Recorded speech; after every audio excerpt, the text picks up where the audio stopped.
Hello नमस्कार साथियों आप हेलो नमस्कार साथियों, आप सभी का स्वागत है आपके परिवार ज्ञानविद हिमालय में। आज आपको हम बताएंगे कि श्रेष्ठता योजना क्या है। श्रेष्ठता योजना में किन बच्चों को चयनित किया जाता है, किस आधार पर चयनित किया जाता है, इन सब के बारे में जानकारी देंगे।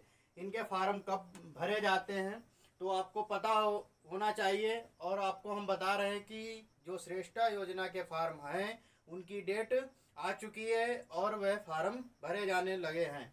तो पूरी जानकारी इस वीडियो में आपको हम देंगे, आप लोग हमारे साथ अंत तक बने रहिए। और जितनी भी जानकारी है कि किस मीडियम के बच्चे लिए जाते हैं, हिंदी मीडियम या इंग्लिश मीडियम के, या कौन कौन बच्चे फार्म भर सकते हैं, कि कितनी उम्र होनी चाहिए, या किस क्लास के विद्यार्थी इसमें भाग ले सकते हैं, इन सब की जानकारी आज हम आपको इस वीडियो के माध्यम से देंगे। और इस वीडियो में जितनी बातें हैं उनको समझने के बाद एक बात ये भी ध्यान रखना कि किन किन राज्यों से या किन किन डिस्ट्रिक्टों के बच्चे फार्म भर सकते हैं, तो उसके लिए आपको दूसरी वीडियो में हम बताएंगे। तो आज जितनी जानकारी है उनको आप समझिए। तो पूछा जाए श्रेष्ठता योजना। श्रेष्ठता योजना की जो फुल फॉर्म होती है residential education for student in high school in targeted areas 2024। तो 2024 का बता रहे हैं। और इससे पहले जो निम्न एग्जाम हुए थे 23 और 22 इस तरीके से चलते आ रहे हैं। तो इस बार फिर 2024 में एग्जाम होने को है और उसके फॉर्म भरना प्रारंभ हो गए हैं। तो फुल फॉर्म समझ में आ गई। Residential education for student in high school in targeted area 2024। तो ये तो फुल फॉर्म है। अब ये समस्या आती कि अगर श्रेष्ठता योजना को आपने क्वालिफाई किया, श्रेष्ठता योजना अगर आपने श्रेष्ठता योजना का एग्जाम दिया और क्वालिफाई कर दिया तो आपको उससे फायदा क्या है, ये बात समझनी है कि उससे आपको प्रॉफिट क्या है। इसको परीक्षा पास करने के बाद किसका लाभ मिलेगा, क्या लाभ मिलेगा, इस बारे में जानना है। तो पूछा जाए कि अगर परीक्षा आपने पास कर दी है तो उसके बाद क्या आपको प्रॉफिट होगा। तो इसके लिए इसमें इस परीक्षा को पास करने के बाद आपको एक स्कूल का चयन करना पड़ेगा। ऑल इंडिया में कोई भी स्कूल ले सकते हैं जो सीबीएसई बोर्ड के माध्यम से आपको पढ़ाया जाएगा। वहाँ पर खाना की व्यवस्था, रहने की व्यवस्था, हॉस्टल व्यवस्था जिस स्कूलों में होगी वहाँ पर आपका नाम चयनित किया लिखा जाएगा और वहाँ से आप जो बाकी शिक्षा है ग्रहण कर सकते हैं। अब ये समस्या आती है कि कौन कौन से क्लास के बच्चे फार्म डाल सकते हैं। तो इसमें जो फार्म भरते हैं बच्चे कक्षा 8 या कक्षा 10 के विद्यार्थी। कौन से क्लास के? क्लास 8 और क्लास जो 10th के विद्यार्थी होते हैं वह उस समय उन क्लासों में अध्ययन कर रहे हों, कक्षा 8 कक्षा 10 में अध्ययन कर रहे हों, तो वह विद्यार्थी क्या है, इस फार्म को भर सकते हैं। अगली बात है कि क्या बच्चे हिंदी मीडियम के ही फार्म भर सकते हैं? नहीं, इस जो हिंदी मीडियम के हों या चाहे इंग्लिश मीडियम के हों, जिन्हें सीबीएसई बोर्ड या कहें, तो इंग्लिश मीडियम के भी बच्चे हों और हिंदी मीडियम के, दोनों मीडियम के बच्चे फार्म भर सकते हैं। अगला प्रश्न ये रहता है कि कौन सी कक्षा तक पढ़ने को मिलेगा, कौन सी कक्षा तक पढ़ने को मिलेगा। अगर आपने कक्षा 8 में इस परीक्षा को उत्तीर्ण किया है तो आपको 12th तक पढ़ने को मिलेगा। अगर आपने हाई स्कूल में परीक्षा देंगे और उत्तीर्ण कर दिया है तो आपको 11 और 12 11th और 12th में पढ़ने को मिलेगा। अगला क्वेश्चन बच्चों का इस तरीके से आता है कि कौन से कास्ट के बच्चे फार्म डाल सकते हैं। तो इसमें आप लोगों को ध्यान रखना है कि सिर्फ इसमें अनुसूचित जाति के विद्यार्थी या बच्चे ही फार्म डाल सकते हैं। तो ध्यान रखना, अनुसूचित जाति के जो छात्र छात्राएं होती हैं वह इसमें फार्म डाल सकती हैं। और तो यहाँ तक बात समझ आ गई। अगर पूछा जाए कि जैसे श्रेष्ठता योजना है, इसमें कितने पद निकाले जाते हैं या कितनी सीटें होती हैं जिनके माध्यम से हम परीक्षा देंगे तो उत्तीर्ण होंगे या नहीं होंगे, तो ये सीटें भी कुछ सीमित रखी गई हैं। जैसे सीटों की संख्या रखी है 3000। ऑल इंडिया में पूरे भारत में 3000 सीटों को निर्धारित किया गया है, जिनके आधार पर आपको एक सीट पर चयन हो सकता है। प्रवेश पूछा जाए कि प्रवेश परीक्षा का माध्यम, तो प्रवेश जो होगा तो किस आधार पर परीक्षा, मतलब जो कहने का मतलब यह है कि प्रवेश होगा तो किस आधार पर प्रवेश होगा। तो श्रेष्ठता योजना में जो प्रवेश होगा किस आधार पर होगा, तो आपको एक परीक्षा देनी पड़ेगी। आपको एक लिखित परीक्षा देनी पड़ेगी जो ऑब्जेक्टिव टाइप की होगी, जिसमें अभी हम आपको बताएंगे कि कौन कौन से क्वेश्चन आएंगे, किस तरीके से क्वेश्चन रहेंगे, पैटर्न क्या होगा, कितना समय मिलेगा, इनकी सबकी जानकारी आपको आगे वीडियो में देंगे। तो परीक्षा किस के माध्यम से आपका चयन होगा, परीक्षा देंगे, उसमें उत्तीर्ण होने पर आपका इस परीक्षा के माध्यम से आपका चयन हो जाएगा। अगली बात ये आती है कि फार्म भरने की शर्तें कौन कौन सी होती है। तो फार्म भरने की शर्त अभी आपको हमने बताई कि अनुसूचित जाति का विद्यार्थी होना चाहिए। किस जाति का विद्यार्थी होना चाहिए? अनुसूचित जाति का विद्यार्थी हो, जिसे शेड्यूल कास्ट भी कहते हैं या एससी कहते हैं। अगला बिंदु इस बात की कि माता पिता की जो आय होनी चाहिए, इनकम जो सर्टिफिकेट होना चाहिए, वह 2,50,000 से ज़्यादा नहीं होना चाहिए। 2,50,000 होना चाहिए, उससे कम होना चाहिए। अगला बिंदु है कि कक्षा 8 व 10 के विद्यार्थी मतलब परीक्षा देंगे जो कक्षा 8 और 10 में अध्ययन कर रहे हों।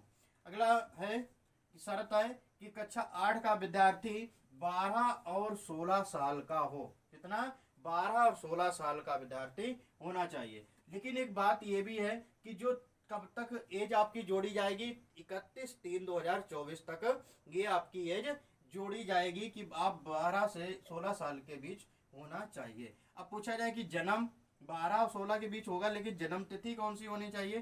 तो 1/4/2008 और 31/3/2012 के बीच आपका जन्म होना चाहिए।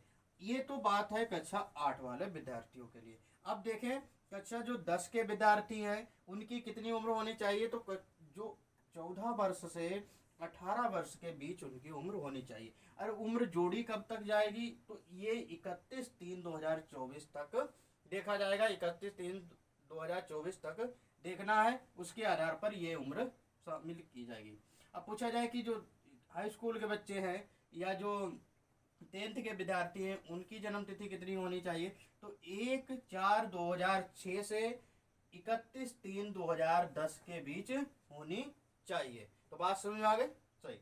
अगला है कि ये परीक्षा जो फार्म भरा जाएगा वह किस आधार पे होगा? तो परीक्षा जो फार्म भरा जाएगा वह ऑनलाइन फिल किया जाएगा। कैसे? ऑनलाइन फार्म भरा जाएगा। अब अच्छा पूछा जाए कि इनकी डेट कब से कब तक रहेगी? तो फार्म फिल करने की डेट 12 मार्च से 4 अप्रैल 2024 तक रहेगी। तो डेट फार्म भरे जाने लगे हैं कि 12 मार्च से 4 अप्रैल 2024 तक भरे जाएंगे। अब ये जैसे कुछ बच्चों की क्या हो जाती है कि कभी फार्म भरने में कुछ समस्या आ जाती है तो करेक्शन डेट भी आती है। तो करेक्शन जो डेट रहेगी 6 अप्रैल से 8 अप्रैल 2024 तक। तो भरे कब तक जाएंगे? 12 मार्च से 4 अप्रैल, उसके 2 दिन बाद मतलब 6 अप्रैल से 8 अप्रैल तक एक समय मिलेगा जो इसमें जो कमियां हुई हैं फार्म में उनको करेक्शन कर सकते हैं, सही कर सकते हैं। अगली बात है कि एग्ज़ाम कब होगा? ये बच्चों के मन में बहुत से समस्याएं बनी रहती हैं कि फार्म तो हमने भर दिया है, अब एग्ज़ाम कब होंगे? तो बहुत से बच्चे मौज मस्ती में मज़े कर रहे होते हैं। तो एग्ज़ाम की डेट इसलिए पहले दी गई है। तो एग्ज़ाम की जो डेट दी गई है 24 मई, कोई ज़्यादा समय नहीं दिया गया है। फार्म भरे जाएंगे कि अगले महीने में एग्ज़ाम हो जाएगा। तो 24 मई जो डेट निर्धारित की गई, एग्ज़ाम डेट 24 मई है। अगला है कि बच्चों के ये भी मन में डाउट रहता है कि फार्म भर दिया मतलब एग्ज़ाम दे दिया, आप रिजल्ट इसका कब आएगा? तो जो इसका जो रिजल्ट आता है 4 या 6 सप्ताह बाद इसका रिजल्ट घोषित कर दिया जाता है। तो यहाँ तो बात समझ आ गई होगी। अब ये समस्या आती है कि पैटर्न क्या है, तैयारी करे कैसे, कितने क्वेश्चन आएंगे, कितने प्रश्न होंगे, एक क्वेश्चन कितने नंबर का होगा, इस तरीके की समस्याएं रहती हैं। तो इन बातों को भी जानो कि पूछा जाए कुल प्रश्न कितने आएंगे? 100 प्रश्न आएंगे। कितने आएंगे?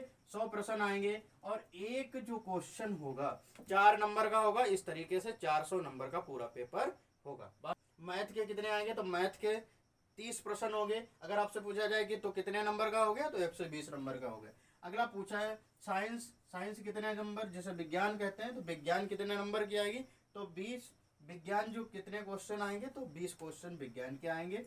अब सामाजिक जो विज्ञान होती है, सामाजिक विज्ञान होती है, सही, तो वो कितने नंबर की आती है? तो 25 क्वेश्चन आते हैं। नंबर कितने हो गए? 100। जीके कितने नंबर की आती है? 25 नंबर की, जिसकी गुणा की जाए तो हो जाएंगे 100 नंबर। तो टोटल जो नंबर रहे 400 और प्रश्न रहेंगे 100। इस तरीके से ये पेपर कराया जाएगा। और पूछा जाए समय कितना, तो समय 3 घंटे मिलेंगे। समय कितना होगा, 3 घंटे या 3 आवर का है। और पूछा है कब से कब, तो 2 बजे से 5 बजे तक यह एग्ज़ाम कराया जाएगा। और एग्ज़ाम कैसे होगा, तो एग्ज़ाम ऑफलाइन कराया जाएगा। जो एक आपको वहाँ पर एग्ज़ाम सेंटर पर एक पेपर मिलेगा, ऐसा नहीं कि कंप्यूटर के माध्यम से होगा, वो ऑनलाइन पेपर होता है। तो ऑफलाइन पेपर होगा जिसको आप एक ओमार शीट मिलेगी, तो उसके आधार पर उसमें गोला करने हैं, जैसे भी ओमार शीट निर्धारित की जाए उसको मतलब जमा कर लिया जाएगा। बाद में आपके आंसर जो जितने सही होंगे उसके आधार पर रिजल्ट घोषित कर दिया जाएगा। अब इसमें ये समस्या आती है कि पेपर क्या हिंदी में ही होगा, नहीं, पेपर हिंदी और इंग्लिश दोनों में होगा। किसमें होगा, पेपर हिंदी और इंग्लिश दोनों में दिया जाएगा। अगर किसी हिंदी, ये भी बात कही गई है कि अगर हिंदी में कोई त्रुटि है किसी प्रश्न में, तो उसकी आप अंग्रेजी भाषा देख सकते हैं। उत्तीर्ण होने के बाद क्या होगा, तो एक जो लिखित परीक्षा आप देंगे, ऑब्जेक्टिव परीक्षा होगी, जिसमें 4 ऑप्शन होंगे, एक को आपको टिक करना है, उसी के आधार पर ये फाइनल सिलेक्शन होगा। इसके बाद ना तो इंटरव्यू होगा ना मेंस परीक्षा होगी, यही एक परीक्षा होगी जिसे पहली परीक्षा या कहे प्री परीक्षा कहें या मेंस परीक्षा कहें, दोनों परीक्षाएं एक ही, मेंस परीक्षा हो या चाहे प्री हो, इसी के आधार पर आपका सिलेक्शन हो जाएगा। और सिलेक्शन होने के बाद क्या होगा, तो सिलेक्शन होने के बाद आपको हमने बताया कि ऐसे विद्यालयों को निश्चित किया गया है जहाँ पर हॉस्टल की व्यवस्था, रहने की व्यवस्था, खाने पीने की व्यवस्था की गई है, तो उन विद्यालयों में आप क्या कर सकते हैं, एडमिशन ले सकते हैं। और अभी आपको एक शुरुआत में बात बताई थी कि कौन कौन से जिला, इसमें कुछ जिले भी निर्धारित किए गए हैं कि वहाँ के बच्चे फार्म भर सकते हैं, तो उसकी जानकारी आपको हम अगले वीडियो में देंगे। तो उस वीडियो का आप लोग ध्यान रखना। और अगर उस वीडियो का नोटिफिकेशन सबसे पहले आप पाना चाहते हैं तो हमारे चैनल को क्या कर लेना, सब्सक्राइब कर लेना। और इस तरीके से आपकी हम श्रेष्ठ योजना की पूरी तैयारी ऑनलाइन के माध्यम से कराएंगे। तो इस चैनल को आप लोग क्या कर लेना है, सब्सक्राइब कर लेना है। उम्मीद है कि आपको ये पूरी जानकारी समझ में आई होगी। अगर कोई समस्या रही है तो आप लोग हमारे व्हाट्सएप ग्रुप को ज्वाइन कर सकते हैं, जिसकी लिंक आपको डिस्क्रिप्शन में दे दी जाएगी। धन्यवाद।